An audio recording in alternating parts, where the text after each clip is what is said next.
আসসালামু আলাইকুম রহমতুল্লাহি ওবরকাতুহ। সম্মানিত দর্শক, কতগুলো বিষয় নিয়ে বাংলাদেশে খুব আলোচনা হচ্ছে। যেমন সেন্ট মার্টিন নিয়ে আলোচনা হচ্ছে। ডোনাল্ড ট্রাম্পের ক্ষমতা আরোহণ করার পর ইউনূস সরকারের ভাগ্য কী হবে, শেখ হাসিনার দেশে প্রত্যাবর্তন আদৌ সম্ভব হবে কিনা, এগুলো নিয়ে আলোচনা হচ্ছে। এবং এই যে অতি সম্প্রতি একজন ভদ্রমহিলাকে, যিনি কিনা ইসকনের একজন প্রমোটার, ইসকনের একজন যাকে বলা হয় মেন্টর এবং সক্রিয় সদস্য, তাকে মার্কিন যুক্তরাষ্ট্রের গোয়েন্দা সংস্থার প্রধান তৈরি করা হলো। এর ফলে বাংলাদেশে ইসকন নিয়ে দীর্ঘদিন যাবৎ যে বিতর্ক চলছে এবং গত ৩ মাসে তাদের যে কর্মকাণ্ড, সেই কর্মকাণ্ড যেভাবে জনমনে আতঙ্ক ছড়িয়ে পড়েছে, সেই আতঙ্কের সঙ্গে এই ভদ্রমহিলার যে নিয়োগ, এটি কতটা প্রভাব ফেলবে, এই বিষয়গুলো নিয়ে আজকে আলোচনা করব। প্রথমে সেন্ট মার্টিন নিয়ে আলোচনা করে নিই। সেন্ট মার্টিনে যাওয়া যাচ্ছে না এবং সরকারের পক্ষ থেকে যে কথাগুলো বলা হচ্ছে এ খুবই আপত্তিকর। এবং অবাক করার ব্যাপার হলো যে রাজা যায়, রাজা আসে, কিন্তু নিয়ম পাল্টায় না। তো সেন্ট মার্টিন নিয়ে শেখ হাসিনার জমানার শেষ কয়েকটি মাসে তখন থেকে কিন্তু তেলেস্মাটি শুরু হয়ে গিয়েছিল। এখন যেভাবে পরিবেশ উপদেষ্টা সৈয়দা রেজওয়ানা খুব নরম ভাষায় আকর্ষণীয় শব্দমালা ব্যবহার করে এবং নিজের যাকে বলা হয় লাবণ্যময় অভিব্যক্তি দ্বারা তিনি এমন সব কথা বলার চেষ্টা করছেন যেগুলো শুনতে আপনার কাছে ভালো মনে হবে, কিন্তু প্রকৃতপক্ষে এটার যে যৌক্তিকতা নিয়ে যদি তাকে প্রশ্ন করা হয়, আমার মতো নির্বোধ যদি তাকে প্রশ্ন করে, তিনি উত্তর দিতে পারবেন না। যেমন তিনি বলছেন যে এটা এমন একটা দ্বীপ, যে দ্বীপের অস্তিত্ব যদি এখন এই অবস্থায় চলতে থাকে, এটি 2045 সনে হারিয়ে যাবে, কোরালটা হারিয়ে যাবে। এখন তাকে যদি প্রশ্ন করা হয় যে এ তথ্য আপনি কোথায় পেলেন, যে 2045 সনে এই দ্বীপটি হারিয়ে যাবে যদি এখানে পর্যটক যায়।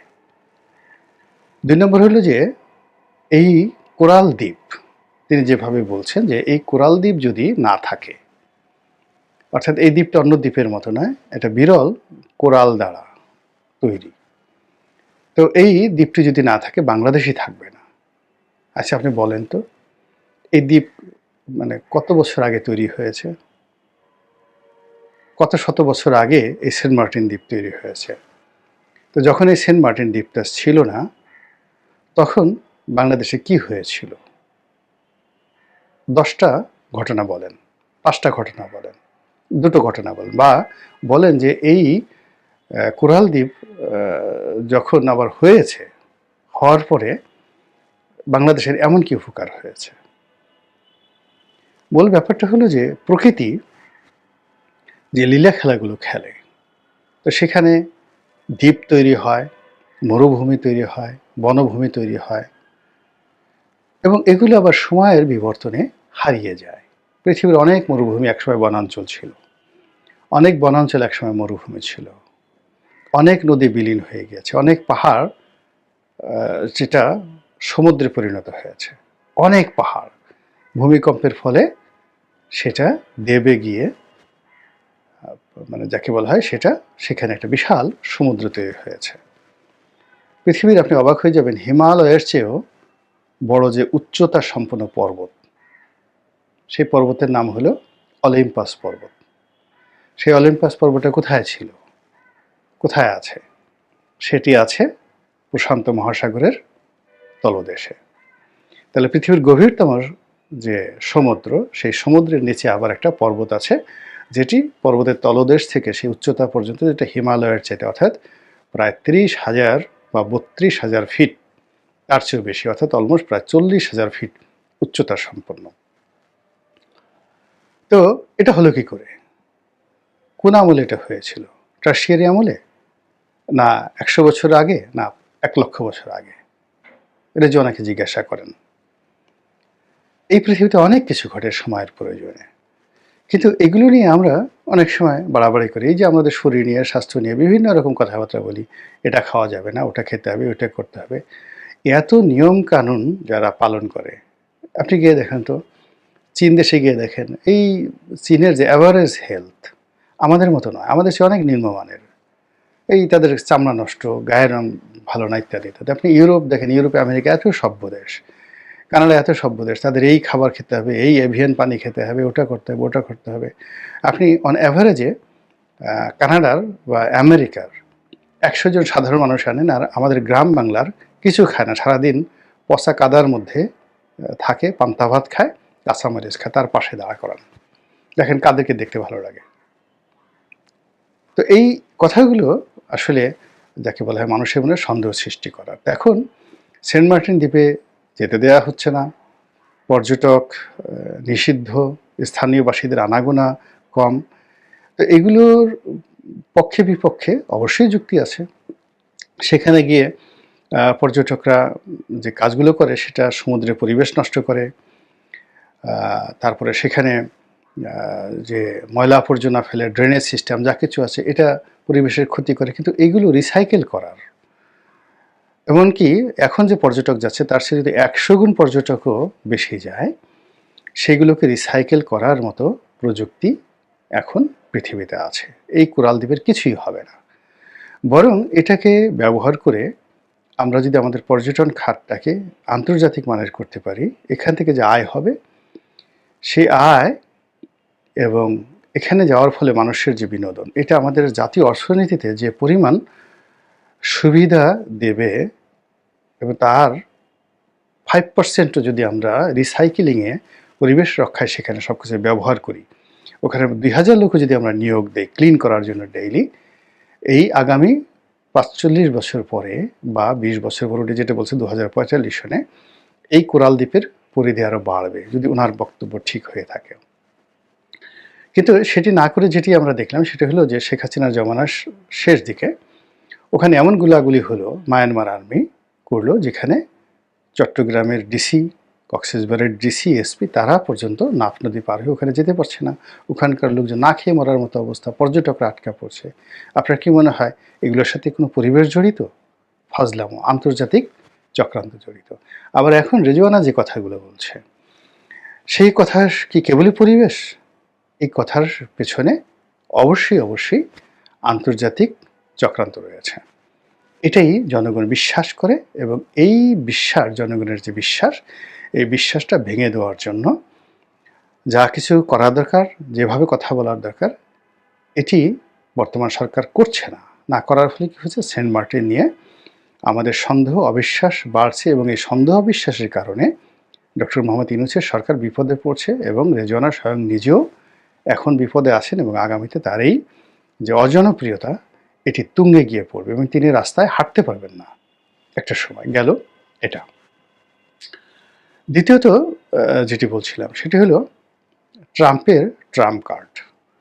অর্থাৎ ডোনাল্ড ট্রাম্প ক্ষমতায় এসেছেন, ডক্টর মোহাম্মদ ইউনূসের সঙ্গে তার সম্পর্ক ভালো নয়, তার সাথে শত্রুতামূলক সম্পর্ক রয়েছে, এবং তিনি ক্ষমতায় আসলে ডক্টর মোহাম্মদ ইউনূসের সরকারকে, যাকে বলা হয় অপদস্থ করার জন্য, বেইজ্জতি করার জন্য তিনি সর্বোচ্চ চেষ্টা করবেন। এই ধরনের কথাবার্তা কিন্তু আলোচনা হচ্ছে। তো এই কাজগুলো করার জন্য তিনি যে কৌশল অবলম্বন করবেন, এটাই এখন অনেকে ট্রাম্প কার্ড বলার চেষ্টা করছেন। এখন সেই আগামীতে ডোনাল্ড ট্রাম্পের কি ট্রাম্প কার্ড বাংলাদেশে আসতে পারে, এটা নিয়ে খুব আলোচনা হচ্ছে। এবং এই আলোচনা যে কেবল বাংলাদেশে হচ্ছে তা নয়, এটা ভারতে হচ্ছে, এটি চীনে হচ্ছে, চীনের নামকরা পত্রপত্রিকা বলছে, এমনকি সারা পৃথিবীর যে অর্থনীতি এবং রাজনীতি নিয়ন্ত্রণ করে যে পত্রিকাটি দ্য ইকোনমিস্ট, সেখানেও ডক্টর মোহাম্মদ ইউনূসের সঙ্গে ডোনাল্ড ট্রাম্পের যে রসায়ন এবং ডোনাল্ড ট্রাম্পের যে ক্ষমতা আরোহণ, এটি নিয়ে আগামীতে কী ধরনের বিপত্তি হতে পারে, বাংলাদেশে বিপদ বাড়তে পারে, ডোনাল্ড ট্রাম্পের কারণে ডক্টর ইউনূস কী ধরনের প্রবলেমে পড়তে পারে, এটা ইকোনমিস্টের যে একেবারে লেটেস্ট যে সংখ্যা 17 তারিখে বের হয়েছে, মানে এই মাসের নভেম্বর মাসের 17 তারিখে যেটা বের হয়েছে, সেখানে গিয়ে দেখেন বিশাল এক নিবন্ধ। এবং ইকোনমিস্ট যে যাকে বলা হয় অনুমান ভিত্তিক নয়, গবেষণা ভিত্তিক যে সকল নিবন্ধ প্রকাশ করে কোনো দেশ সম্পর্কে, ওই গবেষণার ভিত্তিতেই কিন্তু পরবর্তীতে রাজনীতি নির্ধারিত হয়। ফলে ইকোনমিস্ট যেটা বলেছে তার সঙ্গে ইহুদিজমের মতাদর্শ রয়েছে, বিশ্ব ব্যাংকিং ব্যবস্থার গ্রিন সিগন্যাল রয়েছে, আমেরিকান রাজনীতির গ্রিন সিগন্যাল রয়েছে, ব্যাড সিগন্যাল রয়েছে, এবং এখানকার যে আঞ্চলিক জিওপলিটিক্স সেটা রয়েছে। তো কাজেই ডোনাল্ড ট্রাম্পের যে ট্রাম্প কার্ড, সেই ট্রাম্প কার্ড এখন পর্যন্ত উনি প্রয়োগ করেনি। উনি কেবলমাত্র কয়েকটা টুইট দিয়েছেন। তো সেই টুইট নিয়েই কিন্তু বাংলাদেশে, ভারতে, পাকিস্তানে এবং সারা দুনিয়াতে রীতিমতো বাঙালিদের মধ্যে হইচই শুরু হয়ে গিয়েছে। ভারতের উত্তরপাড়া, দক্ষিণ পাড়া, বাংলাদেশের রাজনৈতিক অঙ্গন যেখানে আছেন, কারো মুখে কিন্তু হাসি নেই। Nobody is happy. যেভাবে শেখ হাসিনার মানে উড্ডয়নের পর, ভারতে পলায়নের পর, চলে যাওয়ার পর বিএনপির মধ্যে, জামাতের মধ্যে এক ধরনের মানে ভাবসাব চলে এসেছিল। সবাই মন্ত্রী হয়ে গেছেন, সবাই প্রধানমন্ত্রী হয়ে গেছেন, সবাই ক্ষমতায় বসে গেছেন, এইরকম ইলেকশন কাজ হচ্ছে, পরশু হচ্ছে, এরকম একটা ভাবসাব ছিল। গিয়ে দেখেন সবগুলোর মুখ কিন্তু এখন শুকিয়ে গেছে, কারো মনে শান্তি নেই।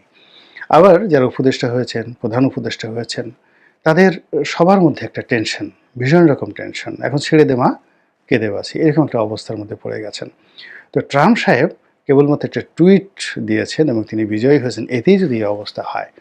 আর তিনি এসে তার যে একগুঁয়েমি স্বভাব, সেগুলোর দু চারটে সিনড্রোম যদি বাংলাদেশে তিনি প্রয়োগ করেন, তাহলে এই বিষয়গুলো কোন পর্যায়ে যেতে পারে, এগুলো নিয়ে যদি আমরা এখনও পরিকল্পনা না করি, প্ল্যান না করি, এবং ওইগুলো মোকাবেলা করার জন্য, ট্রাম্প কার্ড মোকাবেলা করার জন্য বিকল্প পদ্ধতি আমাদের হাতে না থাকে, তাহলে দুর্ভোগ এবং দুর্দশা পোহানো ছাড়া আর কোনো উপায় থাকবে না।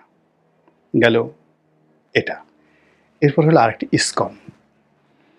এখন বাংলাদেশের রাজনীতিতে বিএনপি, জামাত, হেফাজত থেকে শুরু করে যত কিছুই যে পক্ষ শক্তি রয়েছে, তার সাথে বড় শক্তি এখন যাকে বলা হয় ইসকন। এবং ইসকনের সাথে সাথে হিন্দুদের সাম্প্রদায়িকতা। এই গ্রুপটি, এই দলটি বলতে গেলে এখন পুরো বাংলাদেশে বসবাসরত কয়েক কোটি হিন্দু, কয়েক কোটি হবে কি 1 কোটি হিন্দু বা 2 কোটি হিন্দু, তাদের রিপ্রেজেন্টেশন করছে। এবং এখানে এমন সব ঘটনা ঘটছে যেই ঘটনার ফলাফল ছড়িয়ে পড়ছে আসামে, ত্রিপুরাতে, ছড়িয়ে পড়ছে মেঘালয়, ছড়িয়ে পড়ছে পশ্চিমবঙ্গে। এবং কল্পনা করতে পারেন যে বাংলাদেশে যেটা কোনোদিন হয়নি, এমনকি যখন যাকে বলে মুক্তিযুদ্ধ চলেছে, তখন আমাদের সীমান্ত খোলা ছিল, বর্ডার খোলা ছিল, পরিপূর্ণভাবে বর্ডার খোলা ছিল। আর এখন যেখানে ভারতের সঙ্গে আমাদের বিলিয়ন বিলিয়ন ডলার ব্যবসা হচ্ছে, আমদানি হচ্ছে, রপ্তানি হচ্ছে, বাংলাদেশের সাবেক প্রধানমন্ত্রী যেখানে ভারতের আশ্রয়ে আছেন, প্রায় 1 লাখ আওয়ামী লীগের নেতাকর্মী ইতিমধ্যে ভারতে আশ্রয় নিয়েছেন।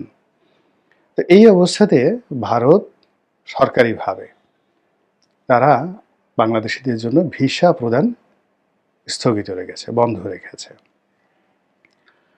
তো এই যে ভিসা প্রদান যে স্থগিত বা বন্ধ রেখেছে, এটি পশ্চিমবঙ্গের যাকে বলা হয় ব্যবসা বাণিজ্য তছনছ করে দিয়েছে। চেন্নাইয়ের চিকিৎসা ব্যবস্থাকে তছনছ করে দিয়েছে। ত্রিপুরা, আগরতলা, মেঘালয়, আসাম, দার্জিলিং, শিলিগুড়ি, পুরো এলাকাতে রীতিমতো অস্থিতিশীলতা দেখা দিয়েছে ইকোনমিক সেক্টরে। কিন্তু তারপরেও মিস্টার নরেন্দ্র মোদী স্ট্রিক্ট। এই যে তিনি যে স্ট্রিক্ট হয়ে আছেন, স্ট্রিক্ট হয়ে তিনি এমন কিছু এখানে ঘটানোর চেষ্টা করছেন যেটা কিনা তার যে উগ্র হিন্দুত্ববাদী মনোভাব এবং উগ্র সাম্রাজ্যবাদী মনোভাব, এই দুটোর যে সম্মিলিত পরাকাষ্ঠা, এটি বাংলাদেশে প্রয়োগ করার জন্য তিনি মোছেতা দিচ্ছেন। তিনি দাড়িতে মাখন লাগাচ্ছেন এবং এই কাজ করার জন্য তার নিজস্ব যে বাহিনী রয়েছে, রাষ্ট্রীয় বাহিনী, এবং তার যে আরএসএসের বাহিনী, তারপরে তার যে গোয়েন্দা সংস্থা, তাদের এজেন্ট, এবং তাদের যারা মিত্র রয়েছে বাংলাদেশে, সেটা যারাই বলেন। এখন তো মানে তারা বলতে গেলে সবার সঙ্গে, জামাতের সঙ্গে, বিএনপির সঙ্গেও আওয়ামী লীগের মতো তারা সম্পর্ক গড়ে তুলে ফেলেছে এবং ভারতকে এখন কেউ খেপাচ্ছে না। আওয়ামী লীগ যতদিন মানে ক্ষমতায় ছিল তখন জামাত কথা বলতো, আওয়ামী লীগ কথা, বিএনপি কথা বলতো, আওয়ামী লীগের অনেক লোক কথাবার্তা বলতো। কিন্তু এখন এই মুহূর্তে মানে ভারত এমন একটা সুবিধাজনক অবস্থায় আছেন যে স্বয়ং ডক্টর মোহাম্মদ ইউনূস থেকে শুরু করে প্রত্যেকটি লোক ভারতের বিরুদ্ধে কথা বলছে। একজন লোক ভারতের বিরুদ্ধে এই বাংলাদেশে বসে কথা বলছেন না। এমনকি ইসলামী দলগুলো যারা ভারতীয় আধিপত্যবাদকে রুখে দেওয়ার জন্য জেহাদ ঘোষণা করেছিল, যারা সুদের বিরুদ্ধে, সুদখোরের বিরুদ্ধে যারা ফতোয়া দিয়ে যাকে বলতে হয় জেলখানাতে যাওয়ার জন্য প্রস্তুত ছিল, সেই সকল মানুষ সুদের পক্ষে কথা বলছে, সুদখোরের পক্ষে কথা বলছে, ভারতের পক্ষে ফতোয়া দিচ্ছে, নরেন্দ্র মোদীর জন্য অন্তঃপ্রাণ হয়ে পড়েছে। এই যে একটা বিবর্তন বাংলাদেশ